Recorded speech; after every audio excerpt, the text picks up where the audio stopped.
1, 2, 3, there we go. Good afternoon, hope you had a good lunch.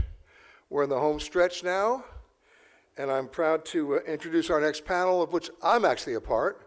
It's the role of media and sustainability, and to lead us through that, please welcome the executive editor of Travel Weekly, Ian Taylor. I'll go sit over there. Yeah. Thank you, Peter. This is the session where you get to beat up on the media if you've a mind to, because there's going to be 5 journalists on stage. So I really would like questions from the audience. Please welcome the panelists onto the stage. Peter Greenberg, you know, because he's been talking for 2 days to us. Rajan Datta, who from the BBC. Rajan, please join us on stage. Maggie Mutesi, Managing Editor and Producer of Manza Media Africa, please join us. And Sherry Sandor Kelly, who's an investigative reporter who's done work for the New York Times and Forbes magazine.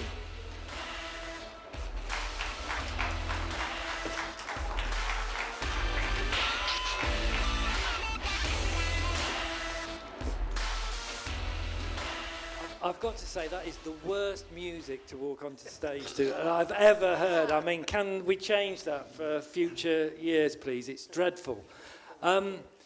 Okay, so this session's going to be 30 minutes. Disregard what the programme says. And I want to start with Peter and Rajan, because they've been asking questions for 2 days now and without having to answer any, which seems unjust. So, Peter, I want to start with you. What is the role of the media in developing travel industry sustainability? Well, it doesn't start with advocacy. It starts with awareness. And once you can educate the people as to exactly what the issues are, and the biggest problem is make it relevant to their lives. The biggest problem that media has right now, and I'll even use my own network as an example, is 5 years ago, if we were covering a story, whatever that story was, when we came back to the home stage, right, home base, and the table where the anchors sit, there'd be one additional person at the table. That would be a butcher, a baker, a candlestick maker, a lawyer, a doctor, me, someone who's an expert in their field, to explain to the audience about what they just saw, 6 words. What does this mean to you? Today, most media doesn't do that. They just cover one story after another, and you're going from one bright, shining object to another.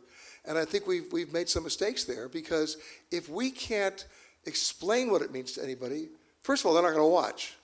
And second of all, they're not going to learn. And third of all, they're not going to be able to embrace that idea and make it a part of their lives. So that's our first obligation. Now, advocacy, we'll find the advocates. That's the easy part. But if we can't explain it, then we failed. Okay, why has that happened? If 5 years ago there was an explainer, why isn't there an explainer now? Well, I could talk about 6 hours on that one. But briefly, because this is something we'll come back to, because it's an important part of I'll tell you the answer. It's the internet. It's the internet because people think the answer is always there. And for the people who work for me in my office, I have a rule. The internet has not been invented. It doesn't exist. It's not available to you. If you can't use the phone and talk to somebody, it gets back to something we have been talking about for the last 2 days here. You have to have a conversation. And we've lost that art. And many in the media have lost that art, right? They think there's an app for that. Take that app and throw it out. Learn how to speak, learn how to ask questions, do it the old-fashioned way, and then you're making a difference. Okay, but you can speak and ask questions digitally, can't you? You can do that, but let's come back to this issue. But if you depend on it, you lose. Okay. Rajan, what's the role of the media in terms of travel sustainability? Okay, let's just deal with the role of the media full stop, first of all, in terms of how it reflects issues around sustainability, around climate change. Let's not forget that actually only until quite recently, the whole notion of looking at climate change was this idea of impartiality, so that we actually had climate change deniers coming onto programs to give one side of the argument. That's only recently changed. I mean, the BBC, for example, it's one of the things they say you don't need objectivity or impartiality on that. A bit like with racism and other things. Climate change is happening. It's been accepted. I think Peter just touched on something quite interesting there, which is that you've got to relate it to ordinary people. And again, I think the BBC, excuse me, is doing that a little bit better. So it is saying, so your average family, what does this actually mean? You know, so we're now going into the carbon footprint, and they're making it more palatable, if you like. There was the danger of blinding you with science when it came to climate change, feeling like you're being told off all the time. This morning there was some interesting point made about the doom effect. In other words, if you overload people with stuff about how the planet's about to collapse, you know, they just go, no, they don't want to think about it. They want to run away from it. So you've got to be very careful how you do that. With the travel show, the show that I do in terms of travel on the BBC, they definitely do have every piece pretty well has to make sure that it is touching on something to do with sustainability.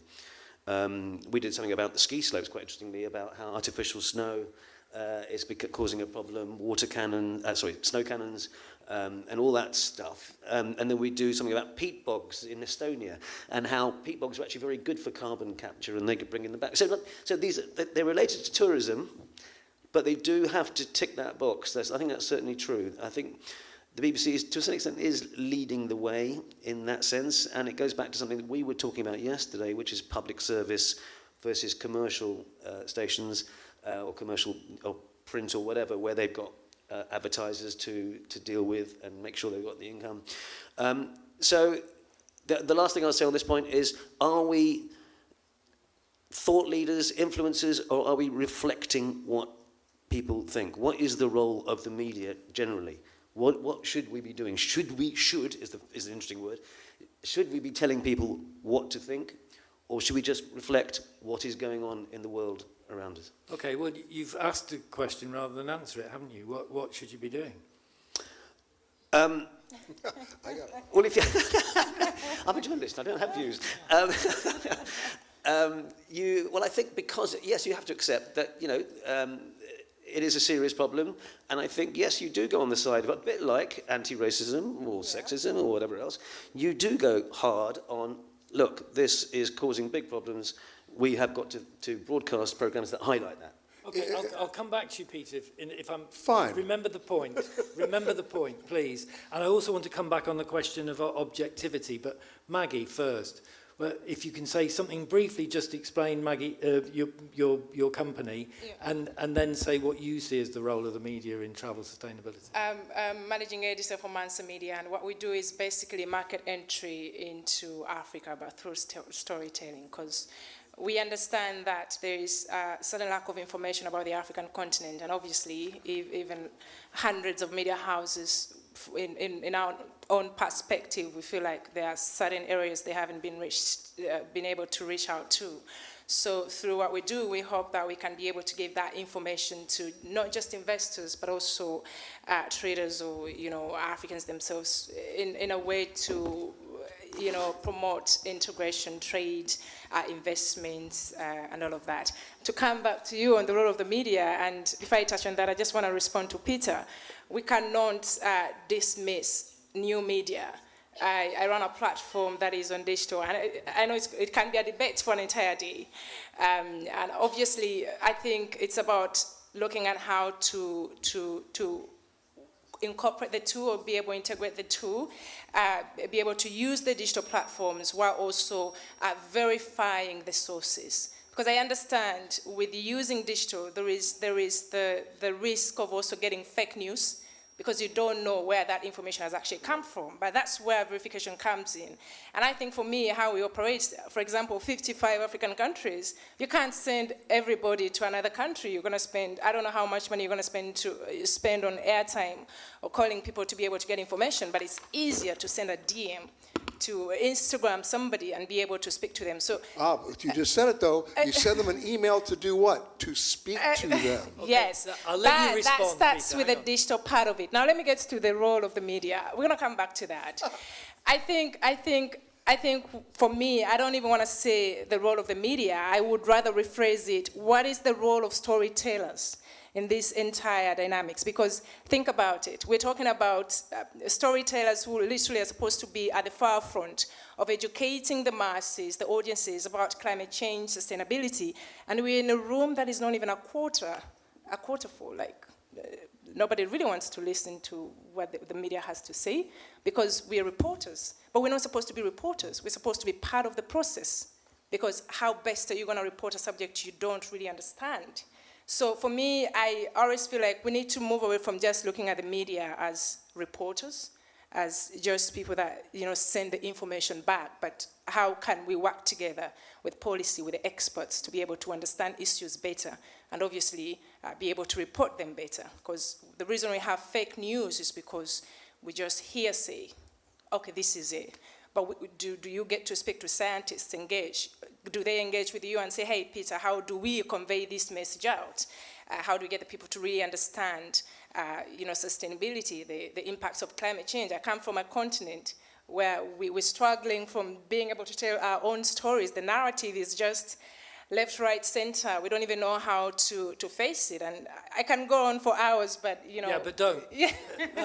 Because we haven't got hours. Yeah. Look, I'll let you come back, Peter, but I just wanted to say on the term storytellers, I personally dislike it. I think it's a well-intentioned term, but stories can be fiction. You know, it's not. I'm interested in news, but you can reply when you come back. Just a little bit of that. No. I won't let it happen, Ian. And for me, the reason I say storytellers is because we have there's barely 28% internet penetration in my continent. We have millions of people that probably do not watch TV. All they have access to is musicians, is, you know, storytellers. But how? So for me, I feel like we have to really broaden this understanding of the media. Are you just a journalist, or are you a storyteller? And this is where I'm coming in. But again, I would add to that. We're talking about facts, and then you. All news is stories. It's a narrative that someone's created. Yeah. Okay. We'll talk about this afterwards. I need to come to Sherry. What do you see as the role of the media? I think the role of the media is to just gather the information, put it in a way where it's accessible for them to compartmentalize it, and then they can make their decisions on whether they want to actually research it for themselves, or if they don't want to read it, they don't read it. But you have to give them everything that you find and give it to them out front, and you have to be honest about it. And you kind of have to give each side, like each position, good or bad, give them every option. I think the role of the media is to be honest. I think it's to be transparent. I think it's to be upfront. But I think in my role, I look at everything, every aspect. You know? So you would, in your role, do what Rajan was critical of, which was having somebody who would put a counter view to whatever you're presenting. Is that what you're saying? I'm saying that. Did you say that? Rajan said that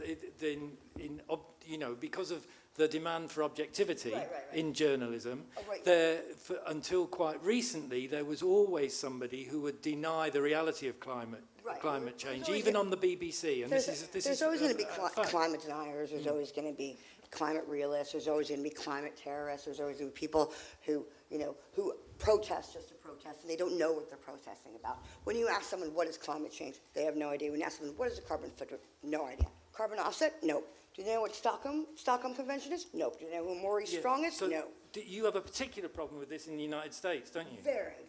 A very big problem, yes. So how do you address that? How do I address that? Well, honestly, most of the people in America, they look to, they don't really watch the news, and if they do watch the news, they believe it, they take it as fact, and then they like spout it out, you know.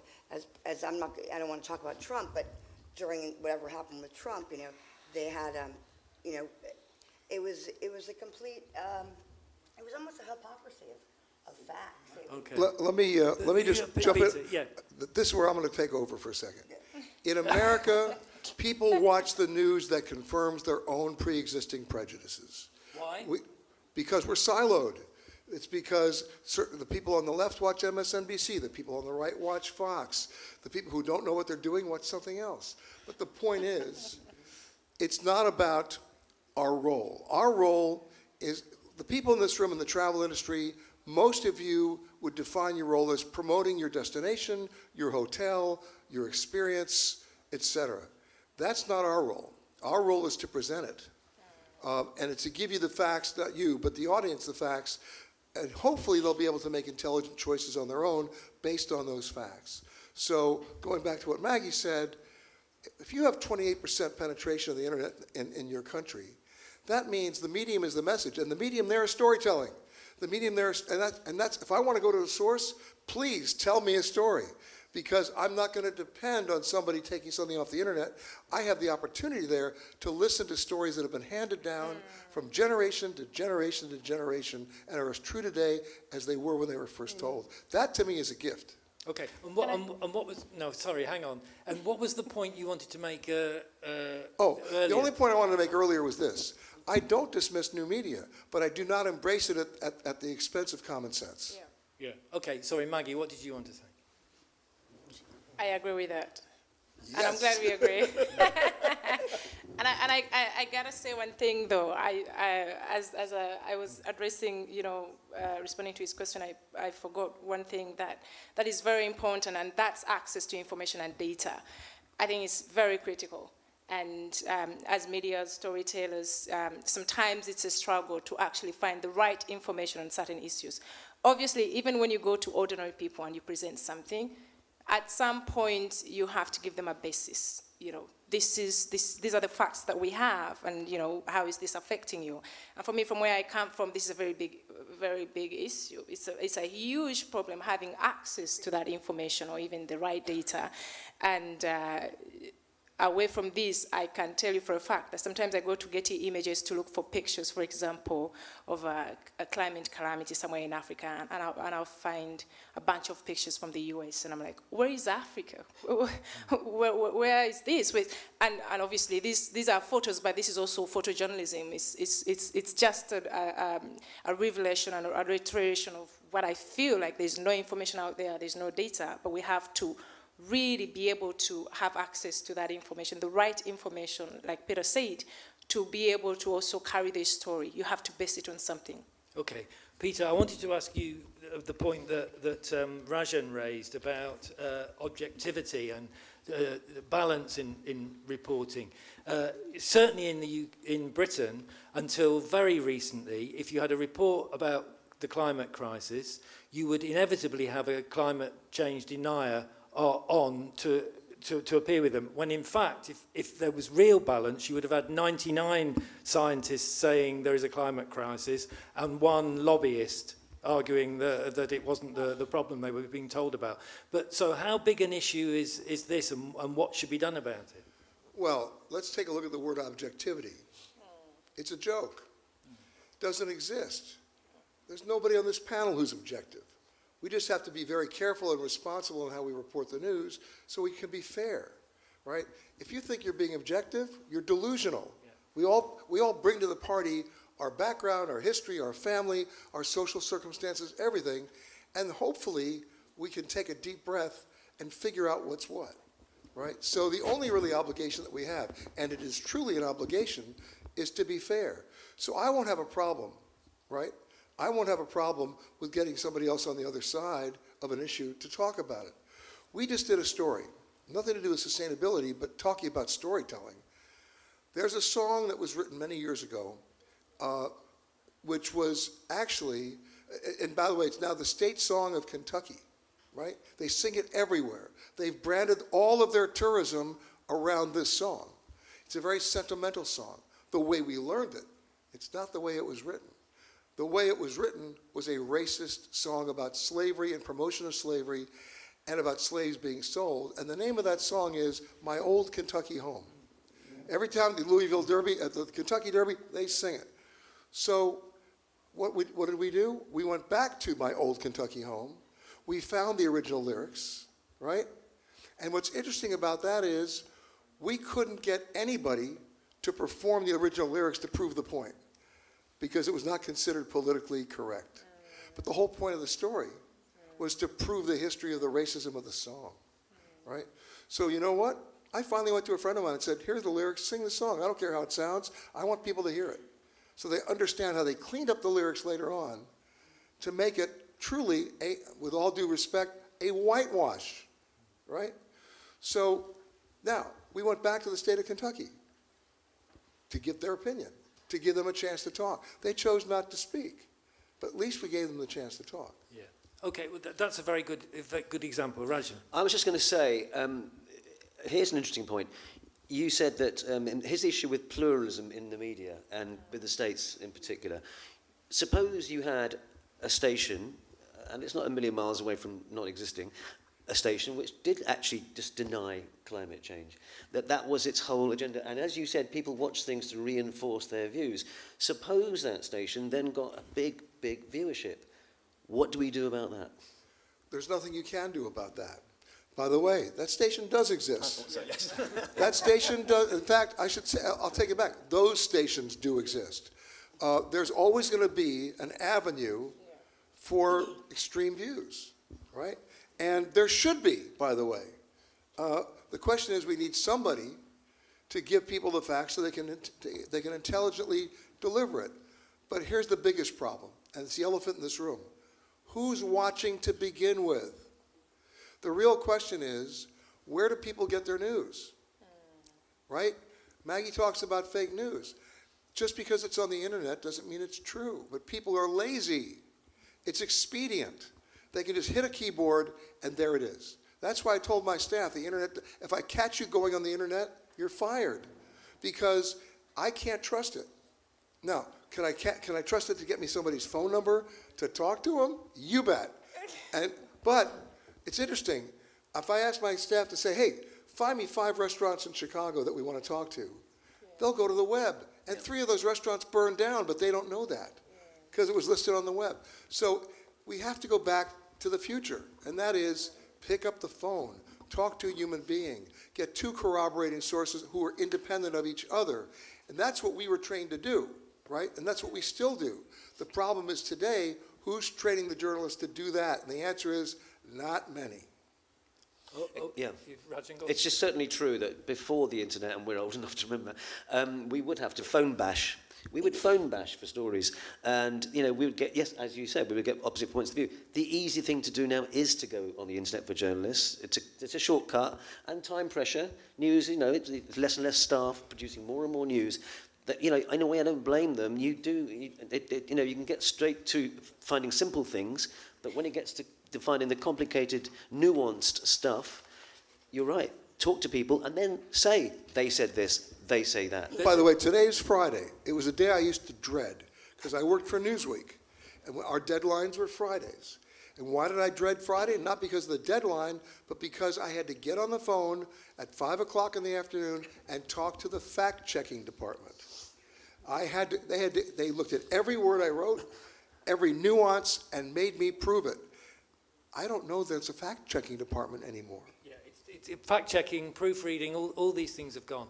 There's a very good book by a British journalist called Nick Davis, who led the investigation into phone hacking by the newspapers in Britain, called Flat Earth News, which was published in 2005, 2006, and he coined the term churnalism for journalism, and commissioned a couple of academic studies of journalism in Britain, which makes points that are generalizable.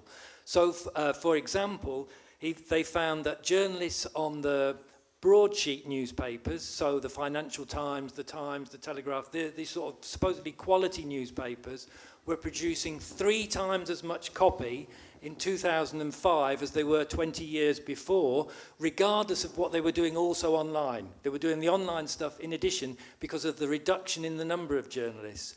Wages were down overall by a significant margin, and as a consequence, the number of stories appearing in the quality press, which were essentially either verbatim press releases or rewrites of press releases without any checks or additional work, was 80%. 4 out of 5 of all the news stories in the quality papers was produced by PRs, basically. So, and that's been the impact of the de-skilling, if you like, of the work overload of work on journalists just in the UK, but it will be similar as Peter's describing. I wanted to ask you something else, and maybe Maggie, you can take this up, but I'll be interested in other people's views. What about the tension between the duty to your audience and the duty to your advertisers? Because you're getting revenue from somewhere, and their interests don't always match, do they? No, they don't. And I don't really want to complicate myself in this.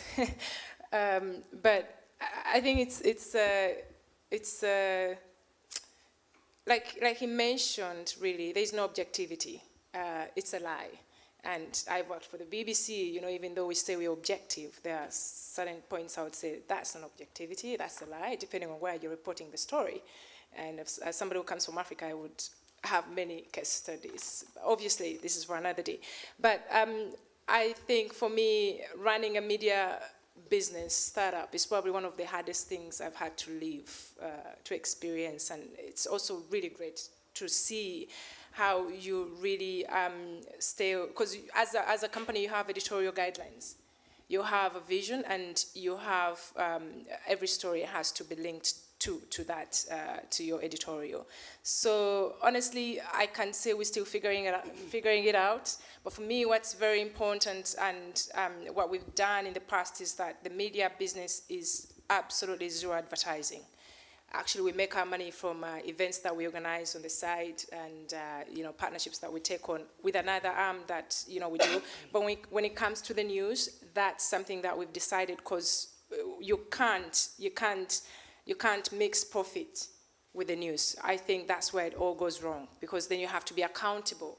Then that's when you run it. Aren't you still associated with that sponsor of that event? In other words, and do they not influence in some way what you publish? No, they are not. So the media is absolutely different. And we've decided to go a different model of building a subscription, based, get an audience to grow, to be able to fund the media arm. But from what we've done and what I've seen in the past is that you absolutely cannot have partners with your media house, because then they're going to influence everything. You can't have an editorial guidelines. You can't. Okay, I want to find out what Peter and Rajan think about that. But Sherry, you are in a slightly different position because you're freelance, aren't you? Yeah. So on the one level, it seem like that you don't have the pressure of advertisers, but of course you know very well what sort of stories the New York Times or Forbes will publish and what they won't. So it will affect what work you do, won't it? It does. I don't think you have to be. Hold the microphone. Use your mic, yeah. You have to be. You kind of it's a game. It's kind of like a. What do you think of the climate of the times? What is the situation that it would be appropriate for? And you have to choose a story that will satisfy the time of the publication or the channel. Yeah. And you have to tailor it, and you have to say, will they like it? Will they not like it? Sometimes they don't. So they don't. And that's. If you hold your mic. But that's like at the that has to be at a certain time. Like in May they might not like a story that I did 2 months ago and a different topic. But the next month it's relevant. So it's always changing. Okay, well, so you wait for the summer for the stories about extreme heat. Yeah. Peter, you've got views on this, I'm sure. Well, look, in the media world, the freelancers are the first guys to get killed. First of all, it's true, because they're the most expendable. Huh? You agree? Yeah. Okay. So that's the first problem. But actually, that means they have to be the more creative. Yeah. They have to figure out how to beat the media at their own game, playing by their rules. And that's how I started as a freelancer. And so you figured out, once again, there's no such thing as objectivity. So you have to figure out very strategically which editor likes the color blue and pitch them blue, right? And which editor hates yellow and don't go there, right? And you learn how to play that game by giving them something that they feel comfortable with. It's all about comfort level, not to mention accessibility and exclusivity, right? But it's a game that we all play, because if we don't, even though I'm at CBS, they can turn down my stories any day they want. And sometimes I have to figure out how to beat them at their own game with the same story. You must have more autonomy than most journalists, though, given your reputation and longevity and so on. Well, on the shows that I produce and host, you bet. But when it comes to CBS News, I'm working with 30 people, all of whom are decision makers at a certain level, right? So you have to figure out how to work the room. It's no different. I mean, you have to be a salesman. You have to be a salesman. Okay, Rajan, I wanted to ask you about that, and also the tension between advertising and editorial and so on. I mean, the BBC model is different. Obviously, it's public service broadcasting, although there is increasingly some advertising. But when you travel to places for the travel show, a lot of the time you're hosted and so on by commercial companies, aren't you? So tell me about that tension, and also make the point you wanted to. Yeah.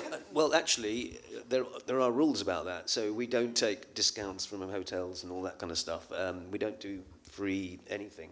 That's. I mean, I think sometimes because of budgetary pressures, I'm pretty sure some programs do bend that rule. But there is a basic rule. You don't do that. You don't take freebies or anything like that. So you're not influenced, not seen to be influenced. I just want to touch on something else, by the way, and it's what Peter was talking about. This editor likes yellow and this editor likes blue, which is, don't forget, the news itself is structured, is prioritized in a way where one person, the editor usually, is deciding that this story is the top story and we're going to give it 6 minutes. This story is the second story. So there is a narrative there. There's a judgment, subjective judgment being made. Now, you could, on the front page of a newspaper, you put what you think your readers are going to want to read. So you might well put a celebrity scandal on your front page, not perhaps the climate change issue, because people won't read it. I'll give you one great example. When I was the West Coast correspondent for Newsweek, I knew that what newspaper they read in New York every morning to determine what they wanted to do at the magazine, it was the New York Times. And if they didn't see it in the New York Times, it didn't exist. So finally, I was so frustrated with one particular story I wanted to do, I did the unthinkable. I leaked it to the New York Times. When they ran it, I got to do my story. That's a good advice for journalists. Yes, Maggie. It's interesting, as you were mentioning that part of the editorial judgment of which story to put first on the front page. I've come across, that confusion, and even at the BBC, because at some point I led a team also sending out content from Africa. And what I've realized is that sometimes you send out a story thinking this is what actually the audience wants, but you get shocked with the feedback that you get from the stories. And even with Mansa, we've been focused so much on investment, finance, and, and all of that, trade. And I've realized that every time there is a story that has a political part of it within, it's probably our biggest story, and it has the clicks, not just the clicks, but also the feedback we get is usually overwhelming. So now that has probably kept us awake on how to structure our story so that even as we're sending out a story entirely not on politics, how do we put that accountability angle? I don't want to call it political, but we've realized that people love stories that have a bit of accountability. Not just informing, but a bit of not a scandal, but there has to be something, and that's very hard to figure out. As an editor, to be honest with you, every single day somebody sends me a story, and I do this a lot. I say to them, what's so special about it that I should know before I actually have my own thinking? And they usually have to tell me what they think. If they read it as a reader, what would you tell me? What is so special about it? How is it different from the story, for example, on Reuters?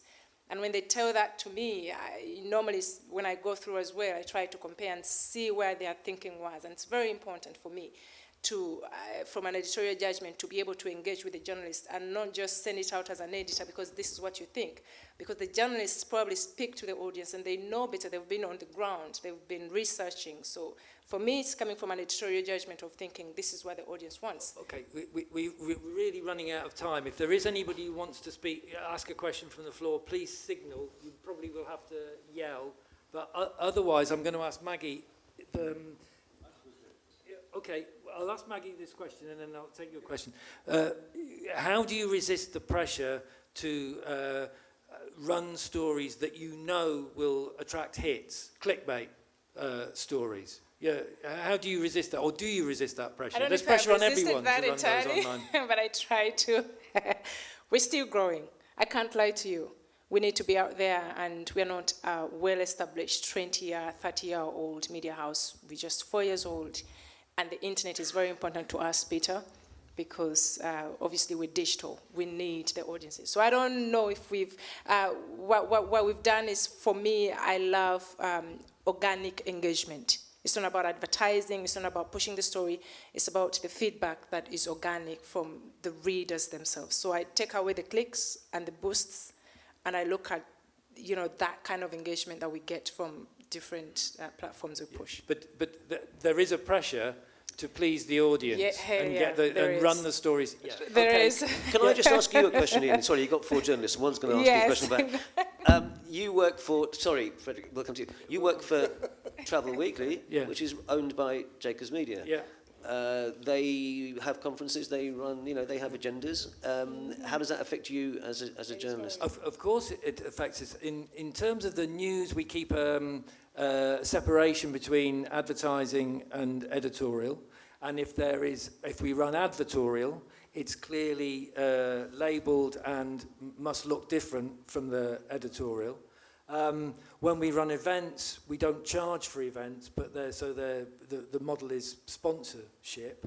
And as much as possible, I try and separate the panels I'm responsible for. I try and separate sponsors from speakers.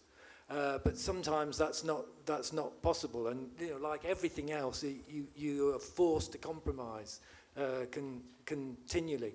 There is a tension the whole time, and you walk a tightrope continually, negotiating it. Thank you, Ian. So we'll just go to Frederick. We'll just go to Frederick. Yeah, what's that? Yeah. So okay. Well, so we dealt with that a little bit. We've only got a couple of minutes left, so I want to ask Peter something, and maybe the rest of you would answer. When we spoke briefly before this event, Peter, you said the people. But by this I think you mean your audience as well, are not really relating to these questions, as in questions of sustainable tourism. Well, they're not relating to them because they don't understand the definition. We haven't, I think I said this originally, we have not done our best job in explaining to them what this means to them. It happens when you have natural disasters. When a volcano erupted in Iceland in 2010, all of a sudden people figured out why they weren't getting their food delivery or why medical supplies weren't being transported, because the airline system is shut down for 5 days. Right now, even in Paris, the Nord Stream gets shut down, and all of a sudden, well, maybe we'll only light the Eiffel Tower for an hour tonight, right? Maybe they can connect the dots. But you have to understand that people are selfish, right? It's all in their self-interest. So you have to make it relatable to them in their own homes, in their own environment, as to, you ask kids today where food comes from or where water comes from, they tell you the store. I got a problem with that. And if you don't understand the process, you can't relate or respect the product. So if we don't tell them about the process, we've not done our work. Okay. I want to ask pretty much a final question and then give you all a final word. I'll put this first to you, Rajan. We can't really have this discussion unless we talk about media ownership, can we? And the concentration of media ownership. And that doesn't just mean traditional media, that means the online platforms, because everything has to go through Google or Facebook in order for people to find your site anyway. And that's a huge issue, isn't it, in terms of getting the message across about sustainable tourism and almost everything else? Well, it relates to what we were talking about before, about, if a media outlet is in some way tied up with a commercial venture, then, let's mention it. If it's a Murdoch-owned newspaper, then there's a Murdoch agenda. We know that he will go into, or he used to anyway, go into the newsroom and say, I want this story to be the top story, and I want, so, yes, that is going to happen. Ultimately, though, you mentioned that the BBC is still in in the game of winning audiences, and so it's not that the BBC is necessarily always right about these things and always pure about what it does. It does try, and I think that's the point. But no, ownership of media is obviously an issue. I mean, CBS is owned by who? CBS is owned by Viacom, which is owned by a family called the Redstones. And once again, it's no different than the Murdochs when you understand there is influence being exerted within those walls, right? It goes back to the days of yellow journalism. Remember those? Yellow journalism and the Hearst papers in the Spanish-American War, right? I mean, William Randolph, they wanted to start a war with Spain, and so they invented, the Maine being sunk in the harbor in Havana. It was the front page of every Hearst paper in America. Next thing you know, we declared war because it's what the family wanted. Now, hopefully, we've made some improvements since then. We're not necessarily starting wars. Well, I don't know. The Iraq War, weapons of mass destruction. So I think no, weapons of mass distraction. Yeah, exactly. Maggie, did you want to say anything on this? Yeah, I really want to go back to those days. I never was part of those days, but I feel like it was proper journalism. I've tried to go to a club before with my notebook to get stories, and you have no idea what I went through. But so you want to go back to a time before the internet?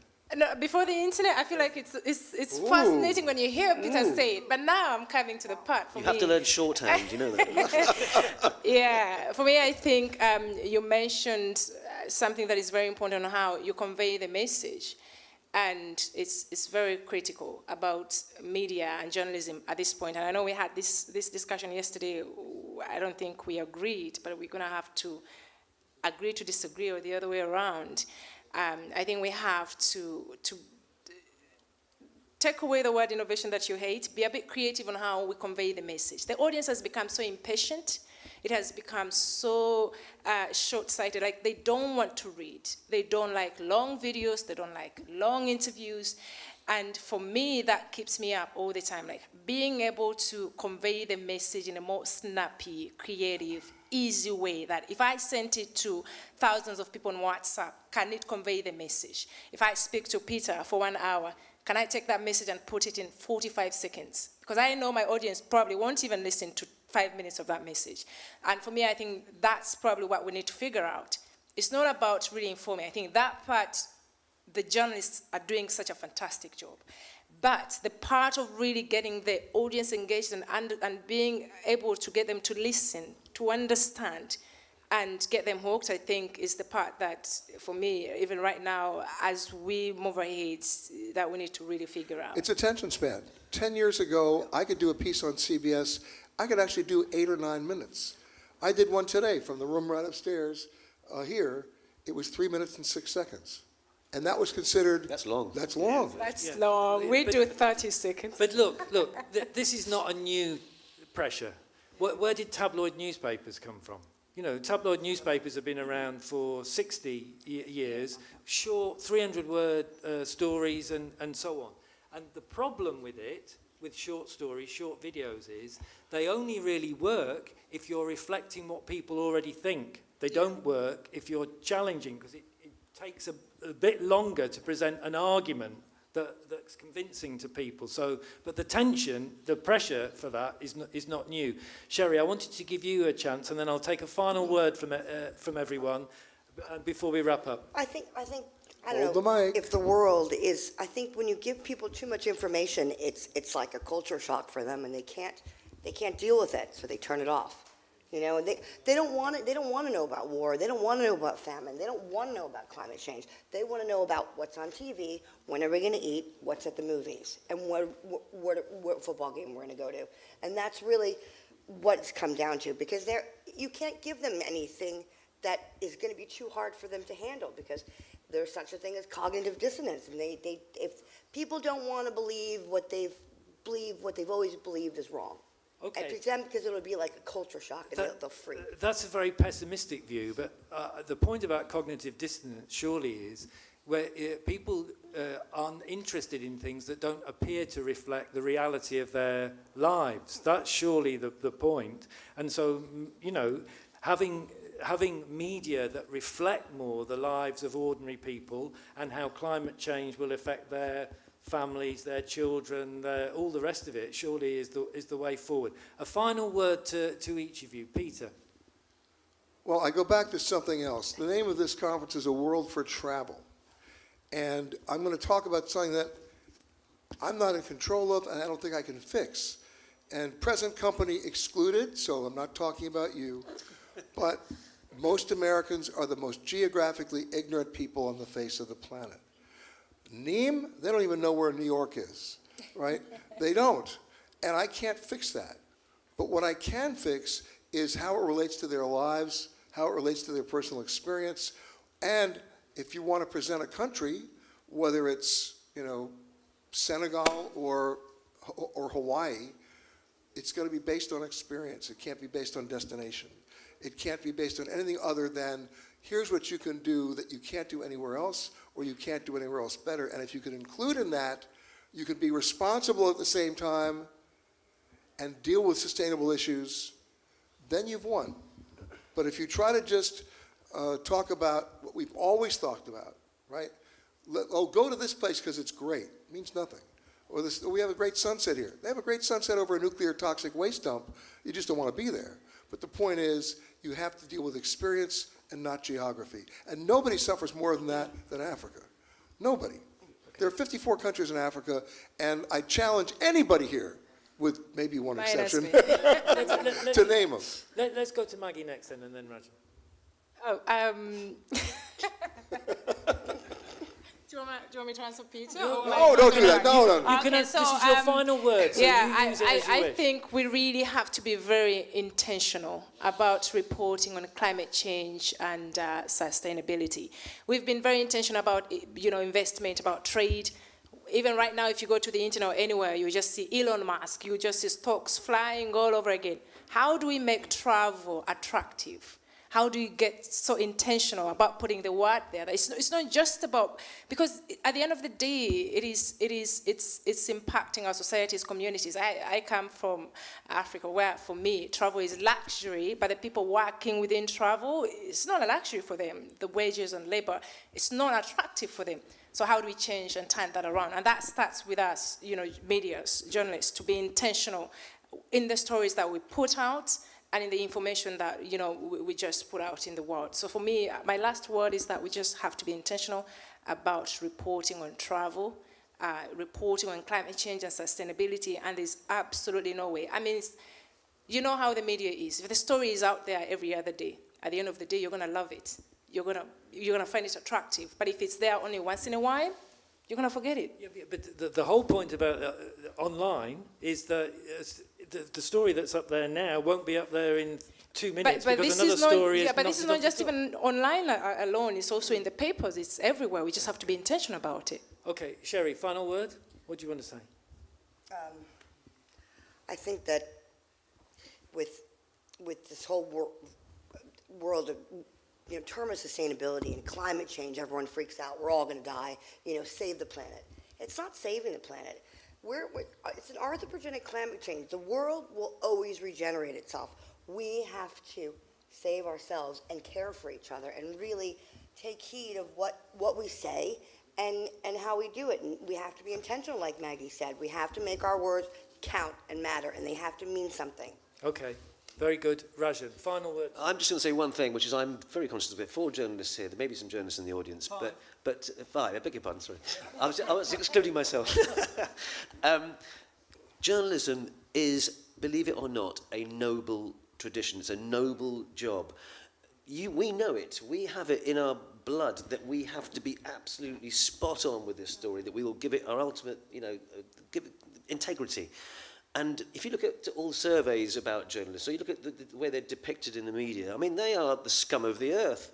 And that is something we have to face up. I mean, they're down there with mass murderers and lawyers, and it's and that image has to change. And I think the problem, partly that comes from the blurring of the line between opinion and news.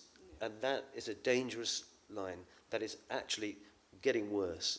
If worse is the right word to use there, yeah. It probably is getting worse, but look, journalists have referred to themselves as hacks for a long time, and that's not, you know, Speak for that's yourself. Not, yeah, that's not doesn't dignify the job, does it? Look, please thank Peter, Rajan, Maggie, and Sherry. Thank you.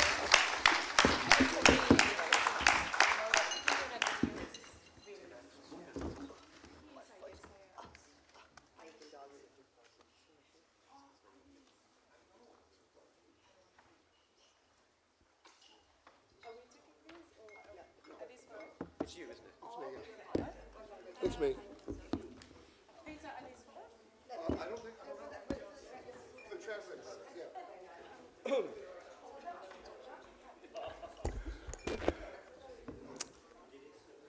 All right, ladies and gentlemen, we continue. Now it's time to sort of try to do a recap of what's happened